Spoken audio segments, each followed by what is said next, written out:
요셉과 마리아, 그들이 결혼하기 전에 먼저 낳았던 이 예수,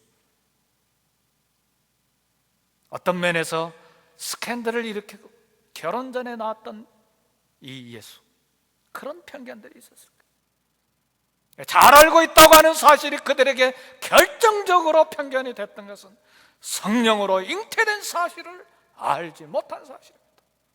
무엇을 알기는 알아요? 전혀 모르고 있는 것이죠. 권능도 모르고 지혜도 모르고 하나님의 말씀도 모르고, 700년 전에 이사야가, 예수님이 오시기 전 700년 전에 보라, 처녀가 잉태의 아들을 낳을 것이요 그 이름을 임마누엘이라 하리라. 알기는 뭘 알아요? 예언의 말씀도 모르고 하나님의 말씀도 모르고 있는 것이지.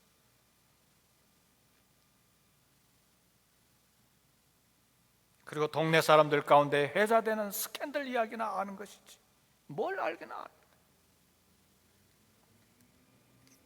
우리 신앙생활이 10년, 20년, 30년이 지나면 교회에서 직분도 받고 하나님 말씀도, 그리고 교회 생활도 어느 정도 익숙해져요.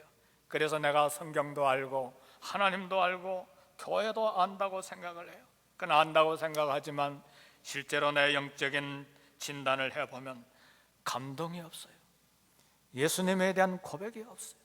예수님의 피에 대한 감사가 없어요.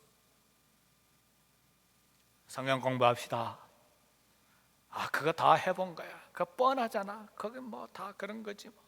설교 제목만 들어도 무슨 내용인지 다 아는데 정말 압니까? 사랑하는 성도 여러분,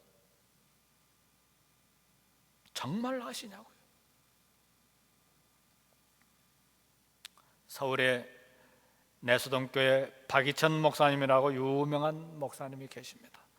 정신대학원에서 설교학도 가르치시는 분인데, 하루는 설교학 시간에 이 교수님이 큰 칠판에다 백목으로 칠판에 가득 차도록 큰 산을 하나 그려놓으시고 하얀 백목을 가지고 저 산 끝에 점을 하나 딱 찍으시더니, 전도사님들, 이분이 웨스터민스터 공부하시고 오신 분이거든요. 헬라어하고 히브리어에 정통하신 분이에요. 전도사님들, 제가 매일 4시간씩 헬라어와 히브리어로 성경을 읽은 지가 수십 년 됐습니다. 그러나 내가 하나님의 말씀을 아는 것은 이 큰 산에 저기 조그만 점 그것조차도 안 됩니다. 나는 성경에 무지합니다. 그래서 매일 하나님의 말씀을 읽습니다. 우리 신학생들이 무릎을 꿇었어요.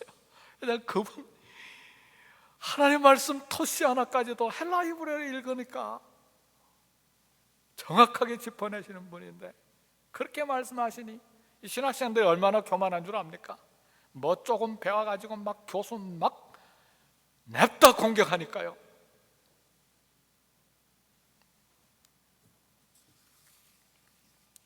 신앙의 깊이를 아십니까? 은혜의 강물에 헤엄친다는 말이 무슨 말인지 아십니까?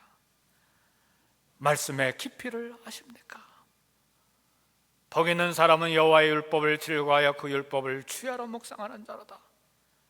묵상이라는 말은 스님이 산에 가서 조용히 참선하는 그런 묵상이 아니에요. 으르렁거리고 표호하고 파도가 절벽을 때리는 것처럼 가슴을 진동시키며 중얼중얼하면서 견딜 수 없이 하나님의 말씀을 온 가슴으로 받아들이는 것이 묵상이에요.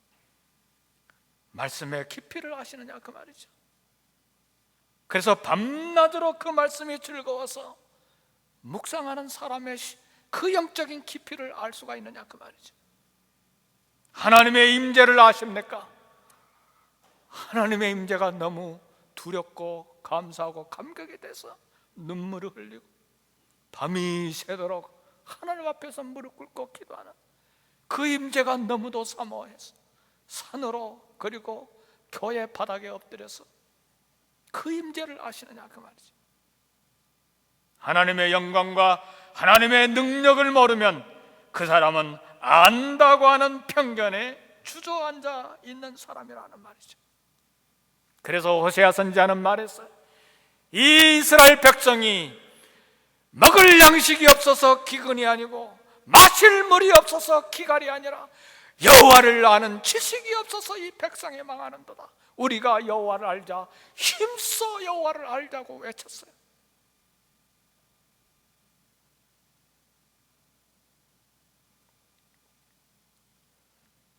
하나님을 아는 것은 지식이 아닙니다.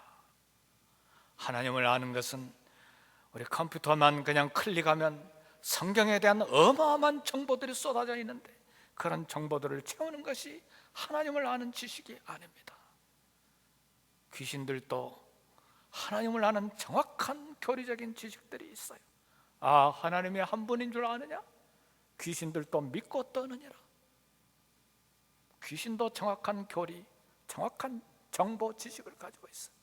하나님을 아는 것은 말씀에 근거해서 내가 하나님을 만나는 것입니다.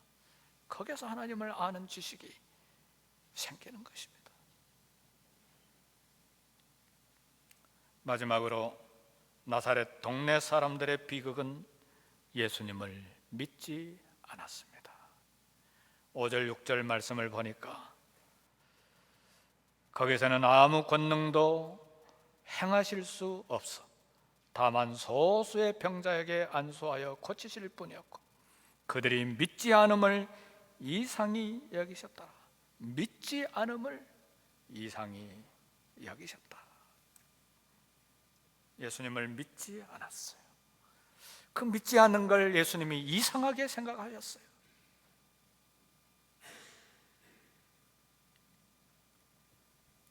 우리 예수님이 구약 성경에 두 인물을 소개하셨습니다. 우리 마가복음에는 안 나와 있는데 똑같은 본문이 누가복음 4장에 소개되어 있어요. 거기에 예수님께서 오늘 본문에 소개하지 아니한 두 가지 설교를 하셨는데 엘리야에 대한 설교하고 엘리야 시대 때 있었던 사렙다 과부 그리고 엘리사 시대 때 있었던 나만 장군에 대해서 설교를 하셨어요. 엘리야 시대 때에 이스라엘에 수많은 과부들이 있었는데 두로와 시돈 사이에 있는 사렙다에 사는 이방인 여자 한 여자만 믿었다는 말이에요.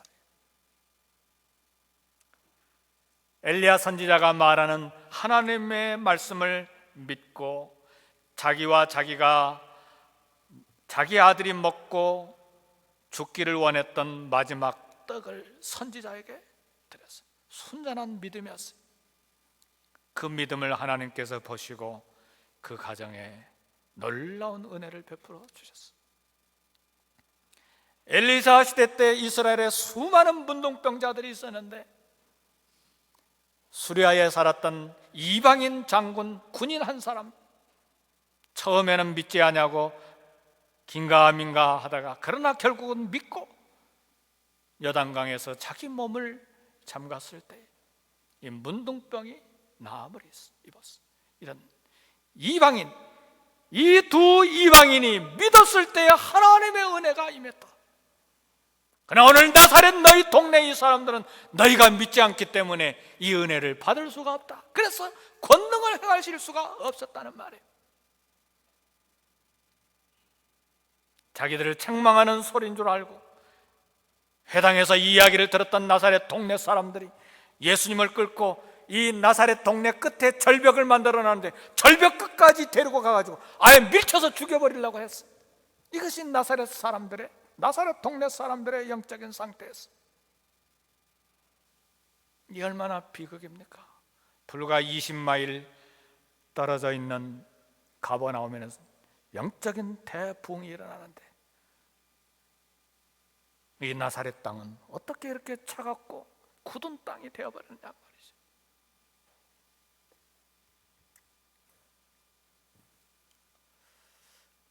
말씀을 마칩니다. 사랑하는 성도 여러분, 왜 많은 사람들이 가버나움 땅의 부흥을 맛보지 못하고 나사렛 땅에 굳어진 마음으로 살고 있는 것일까?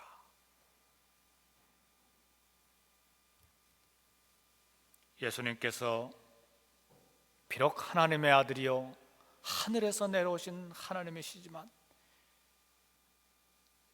믿지 아니한 사실 때문에 권능을 행하실 수 없다는 사실은 우리가 경계해서 들어야 될 말씀입니다.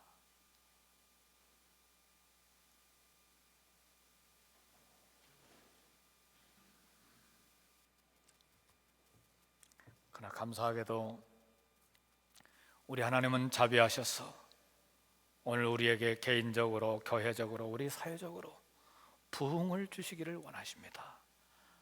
아멘. 부흥을 맛보기 전에 성장통이 있을 수가 있어요. 성장통이라는 거 다 아시죠? 어머니들, 아버지들. 아기가 자랄 때 잘 자라다 괜히 그냥 무릎이 아프고 그냥 팔굽이 아프고 막 다 아프잖아요. 자라기 때문에, 늘어나기 때문에 그런 성장통이 오는 거예요. 부흥을 맛보기 전에 경제적으로 어려워지고 관계가 힘들어지고 영적으로 막 고통하는 그런 성장통이 있을 수가 있어요.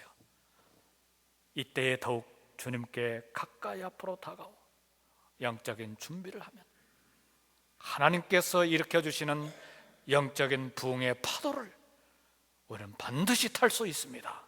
아멘. 개인적으로도 영적인 부흥의 파도를 타고 우리 가정의 모든 자녀들까지도 하나님께서 일으켜주시는 영적인 부흥의 파도를 탈 수가 있고 우리 교회도 영적인 부흥의 파도를 탈 수가 있어요.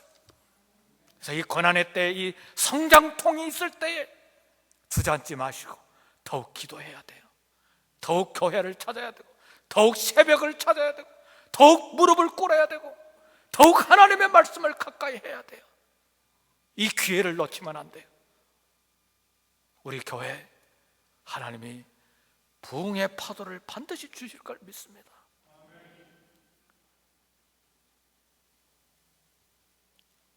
영적인 일에 마음과 시간을 쏟으시기를 바랍니다. 잘 알고 있다고 하는 편견에 속지 말고 가난한 마음으로, 겸손한 마음으로 주님 앞에 엎드리시기를 바랍니다. 하나님의 말씀에 믿음으로 반응하시기를 바랍니다. 다 같이 기도하십시다.